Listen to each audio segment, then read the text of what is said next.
Na kwa sababu shetani akawa sasa mungu wa dunia hii. Si mnasikia alibeba Yesu akampeleka juu na akamwonyesha safari zote na akamwambia, wewe unafikiria kubeba Yesu na kupeleka juu ni mchezo? Ni kwa sababu that authority, it is true, he had it. Until now Jesus went to the cross and paid the price for our sins. Ili tukimwamini Kristo sasa tunarejeshewa mamlaka ile Adam alipoteza. Amen.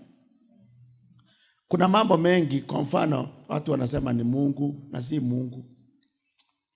For example, mauaji ya mvua zingine huwa zinanyesha huko za kishetani. Watu kwa sababu kanisa alijua halipingi. Sasa tunasema ni Mungu. Tuko na injili ya kubadilisha watu. Gospel is the only power that can change human heart. Injili si mchezo, wapendwa. It is God's power unto salvation, the gospel. That's the book of Romans, that's 1:16. Amen. It's God's power unto salvation.